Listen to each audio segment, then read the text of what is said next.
Assalamualaikum, perkenalkan saya Uvalis Niazari, calon guru penggerak Angkatan 7 dari SMK Al-Mutadin, Kota Bekasi, Jawa Barat. Pada kesempatan ini, saya akan melaksanakan praktik segitiga restitusi pada tugas demonstrasi kontekstual modul 1.4.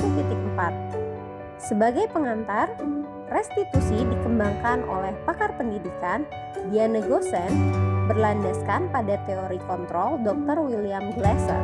Segitiga restitusi adalah suatu proses dialog yang dijalankan oleh guru atau orang tua agar dapat menghasilkan murid yang mandiri dan bertanggung jawab.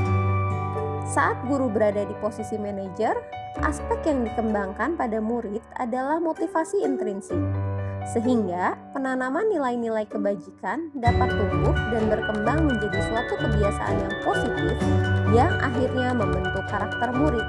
Pada segitiga restitusi, proses dialog terdiri dari 3 langkah yang digambarkan pada ketiga sisi segitiga restitusi, yaitu menstabilkan identitas, validasi tindakan yang salah, dan menanyakan keyakinan. Skenario kasus 1.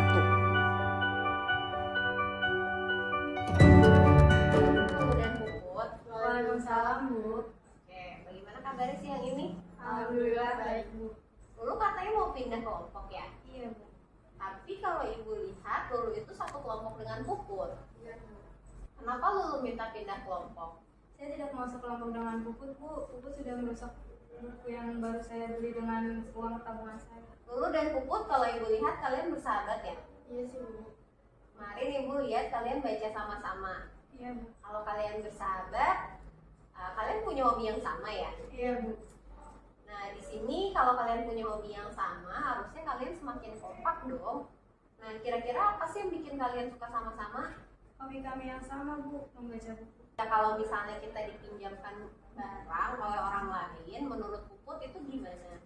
Menjaganya dengan baik, Bu. Apalagi jika diperolehnya dengan susah payah. Puput sudah tahu apa yang harus kita lakukan sebagai orang yang pinjam barang dari orang lain. Nah, kira-kira kalau misalnya Puput pinjam bukunya Lulu dan dikembalikan dengan kondisi yang sudah tidak sama seperti semula, itu menurut Puput gimana? Pastinya tidak baik, Bu. Lulu juga pasti akan sangat marah dengan saya. Apalagi saya tahu jika Puput membeli buku itu dengan menabung terlebih dahulu. Nah, menurut Lulu apa yang dilakukan oleh Puput itu gimana? Tentu sangat salah, Bu, dan saya sangat marah dengan Puput yang tidak menjaga buku saya dengan baik. Kalau begitu, seandainya Puput sudah mengakui kesalahannya, apa yang akan Puput lakukan selanjutnya untuk mempertahankan persahabatan kalian? Sebetulnya saya sangat menyesal, Bu. Saya juga sudah sampaikan itu pada Lulu, tapi Lulu masih tetap marah sama saya. Saya tadi berpikir bagaimana kalau saya menggantikan buku yang rusak ini, saya akan berusaha untuk menabungnya terlebih dahulu. Nah, mudah-mudahan apa yang Puput lakukan itu bisa memahami perasaannya Lulu. Apalagi di sini kan Puput juga sudah sangat menyesal dengan yang dilakukan oleh Puput dan ingin mencoba memperbaiki kembali persahabatan kalian nih. Bagaimana dengan Lulu? Apakah menurut Lulu apa yang dilakukan Puput itu sudah bisa mengembalikan persahabatan kalian? Baik, Bu, saya memaafkan Puput dan saya ingin Puput juga tidak mengulanginya lagi. Oke, Lulu, terima kasih ya. Sekarang kalian bisa kan bersama-sama lagi kerja kelompok dengan teman-teman lainnya. Baik, Bu, terima kasih. Skenario kasus 2.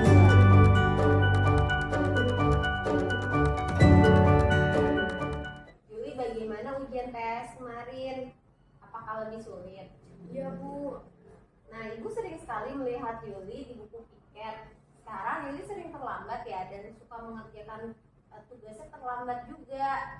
Iya, Bu, benar sekali. Sebenarnya Ibu tidak bermaksud untuk menyalahkan Yuli. Setiap orang pasti punya kesalahan, tapi Ibu yakin Yuli pasti punya alasan kan kenapa Yuli sering terlambat dan suka telat mengerjakan tugas. Saya terlambat bangun, Bu, dan kadang-kadang saya lupa dengan tugas saya. Nah, karena saya begadang karena nonton drakor. Oh iya, kamu suka nonton drakor?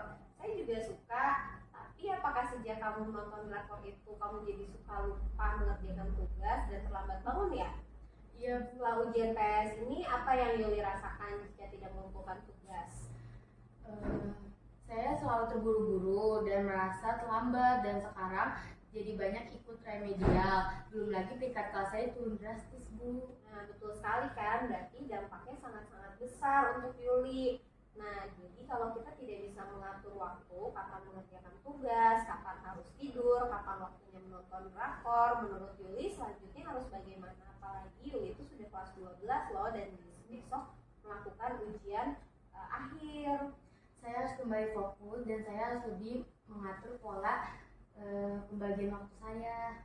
Nah, sayang sekali kan Yuli, peringkat kelas Yuli itu jadi turun drastis. Mudah-mudahan di semester depan dalam menghadapi ujian akhir nanti, Yuli bisa kembali fokus belajar.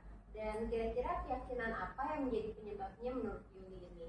Saya terlalu banyak menonton drakor, Bu, akhir-akhir ini. Nah, baiklah, Yuli sudah paham ya. Berarti sekarang mulai belajar membagi waktu lagi ya. Iya, Ibu. Terima kasih.